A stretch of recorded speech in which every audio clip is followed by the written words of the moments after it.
इसलिए पश्चिमी सभ्यता जब जब हम होते हैं तब हम लूट लिए जाते हैं। पूर्वी सभ्यता का मतलब वैदिक परंपरा। इस सभ्यता में माता के प्रति, पिता के प्रति, समाज के प्रति, लोगों के प्रति, गुरुजन के प्रति के सामने और किसी भाव के सामने मुंह समूह आंख का लड़ा करके बात नहीं करती थी। वो क्या सभ्यता नहीं था? वो एडवांस नहीं था? आज एडवांस में आप चले गए।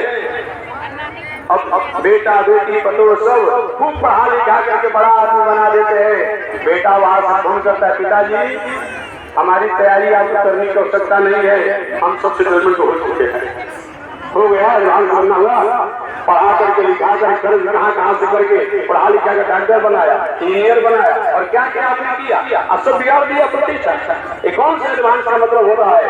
ऐसी एडवांस जब हम पश्चिमी सभ्यता में जाते हैं तो हमारा धर्म भी लूट लिया जाता है, हमारा स्वरूप भी लूट लिया जाता है, हमारी संस्कृति भी लूट ली जाती है। क्योंकि वहाँ नैतिकता रहता ही नहीं है, वहाँ संस्कार होता ही नहीं है, वहाँ मानवता होती ही नहीं है, वहाँ आदत। अभी मैंने याद दिलाया और मैं याद दिलाऊं, आदेश हुआ है संत महात्माओं द्वारा। देखिए भैया प्रयागराज में तू पकड़ा ना, आप लोग जानते ही हैं, मैं भी आप लोगों को निमंत्रण दे रहा हूँ प्रयागराज कोई ना डाटी हम का निमंत्रण दे रहा हूँ 12 जनवरी से 12 फरवरी तक बक्सर बिहार श्री त्रिवेणी स्वामी जी महाराज जो मेरे पूज्य गुरुदेव थे, उनके नाम पर अन्न क्षेत्र शिविर चलता है। 12 जनवरी से 12 फरवरी तक आप में सादर आमंत्रित थे। अपने समय निकाल करके मौका मिलेगा कुंभ में दर्शन करेंगे, गंगा स्नान करेंगे, घूमेंगे फिरेंगे। इसलिए 12 जनवरी से 12 फरवरी तक सभी मौका निकाल करके आप आएंगे। विशेष अगर कोई कार्यक्रम में आना हो तो 1 फरवरी से 12 फरवरी के बीच क्या देखिएगा। अगर 1 महीना का समय नहीं है तो कम से कम 1 फरवरी से 12 फरवरी के बीच या 4 फरवरी से 12 फरवरी के बीच वहाँ आइए और सबको निःशुल्क भोजन, निःशुल्क आवास की व्यवस्था है। आप सब आए के अवसर पर जय श्री नारायण, जय श्री नारायण।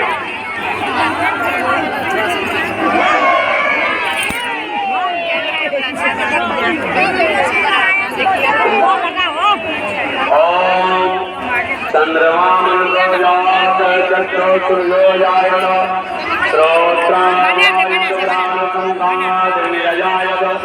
श्रीश्रुते लक्ष्मी तवत्मयावहोरात्रि पार्श्वे नक्षत्राणि रूपमस्म्यव्यातम् ईश्वरकाल ओमय काल सर्वलोकं मय काल। लक्ष्मी नारायण भगवान की, विश्ववंदनाचार्य श्री त्रिवेणी स्वामी जी महाराज की। हरि ओम। शांति शांति शांति।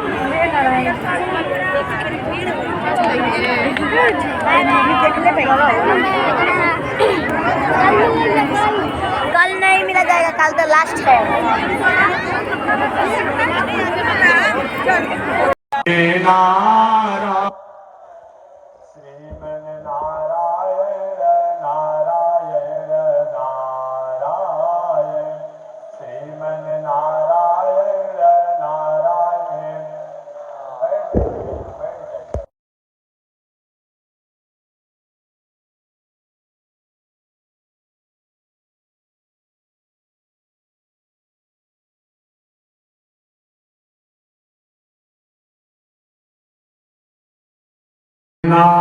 नारायण भवतारायण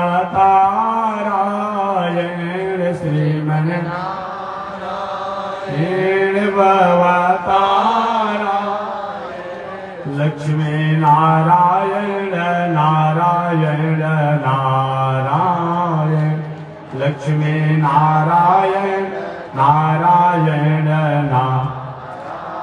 आग लगी आकाश में बरसन लगे अंगारो, आग लगी आकाश में बरसन लगे। संत नहीं होते जग में तो जन्म मरता संसार हो, संत नहीं होते जग तो जल मरता संग श्रीमन नारायण नारायण नारायण श्रीमन नारायण नारायण लक्ष्मी नारायण नारायण नारायण लक्ष्मी नारायण नारायण नारायण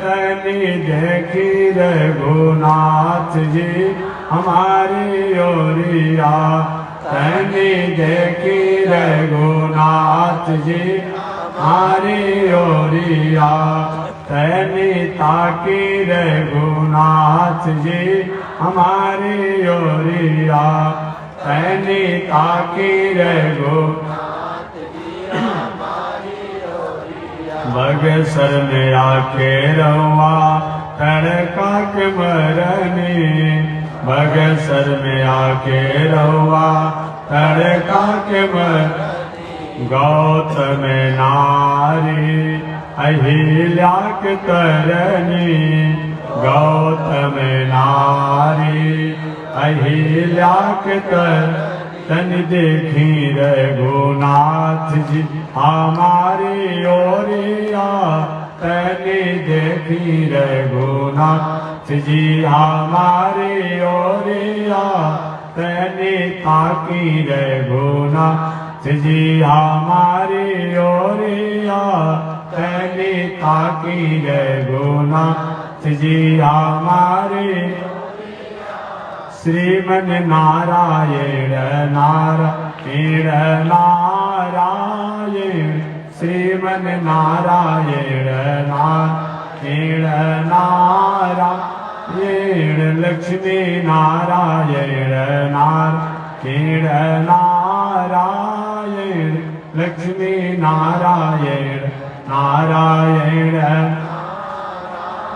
बोलिए श्री लक्ष्मी नारायण भगवान की श्री भाष्यकार भगवान श्री रामानुजाचार्य स्वामी जी महाराज की श्री प्रतिवाद वेंकटाचार्य स्वामी जी महाराज की अनंताचार्य गादी स्वामी जी महाराज की परमाचार्य रामकृष्णाचार्य स्वामी जी महाराज की विश्ववन जगदाचार्य श्री त्रिदंडी स्वामी जी महाराज की हरि ओम शांति शांति शांति अनंताचार्य कृपया वेदांत द्वयपारगम रामकृष्णाग्र सद्भक्त विश्वक्सेन मुनिं भजे काषायं यज्ञसूत्रं शुचिवपुषि तथा शोर्ध्वपुण्ड्रं च भाले यस्यास्ते दक्षहस्ते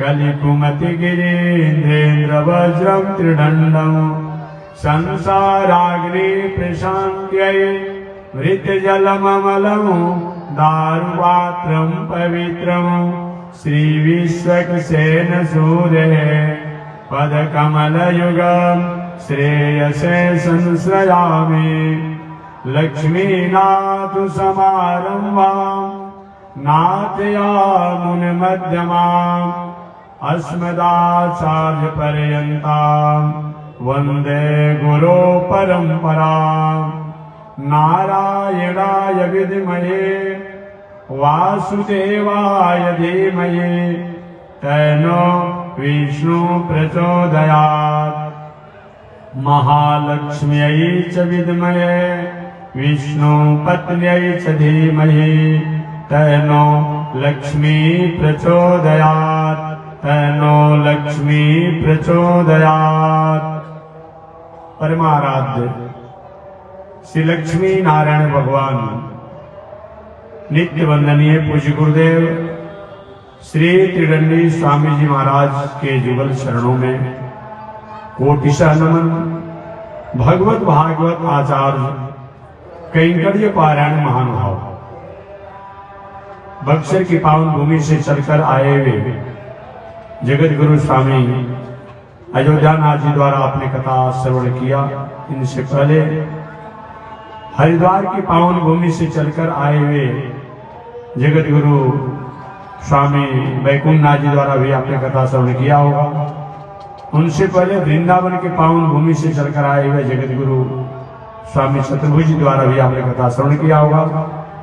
उनसे पहले आरा की पावन भूमि से चलकर आए हुए श्री आनंद बिहारी शास्त्री जी द्वारा भी आपने कथा श्रवण किया होगा। चलिए अल्प समय में मैं 2-4 शब्दों के निवेदन, कल तो केवल औपचारिक रूप में 2-4 शब्द मैंने निवेदन किया, कथा तो आज से ही होनी है। महर्षि वेदव्यास जी महाराज को भागवत लिखने का क्या मतलब है? अभी एक विद्यार्थी जी ने हमसे पूछा अभी आज, महाराज जी मानव का क्या लक्ष्य है, क्या कर्तव्य है? मैंने उनसे कहा कि भैया अभी आपको पढ़ने का समय है, पढ़िए, यही आपका कर्तव्य और लक्ष्य है। ऐसा मैं नहीं कहूंगा कि पढ़ने वाला व्यक्ति, खेती व्यापार करने वाला व्यक्ति, परिवार पत्नी बाल बच्चों के साथ संवर्धन संरक्षण करने वाला व्यक्ति, समाज की सेवा करने वाला व्यक्ति, समाज सेवी, सबको साधु में बना दिया जाए तो साधु की व्यवस्था कौन करेगा? एक साधु की व्यवस्था करने में तो पूरा अभी देखिए सब लोग लगे हुए हैं। कहाँ से पैसा जुटाएं, कहाँ से अन्न जुटाएं, कहाँ से व्यवस्था जुटाएं, कहाँ से लोग को जुटाएं, ये मैं नहीं कहूंगा। तो मानव का लक्ष्य क्या है? मानव का लक्ष्य यही है।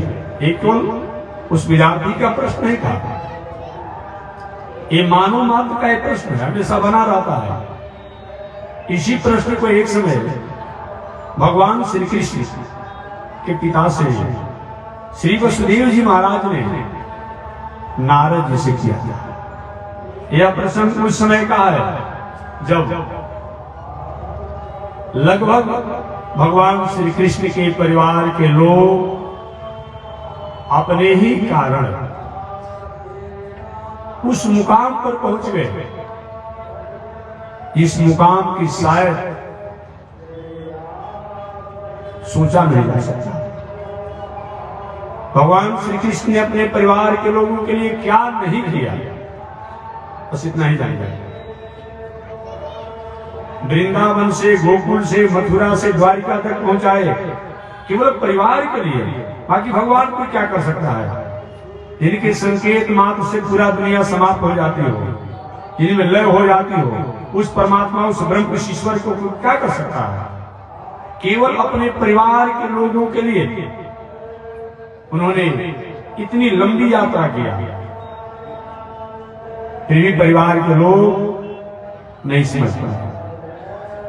कभी कभी मैं हास्य के रूप में निवेदन करता हूं कि एक बार लोहा और सोना दोनों धातु आपस में वार्तालाप कर रहे थे।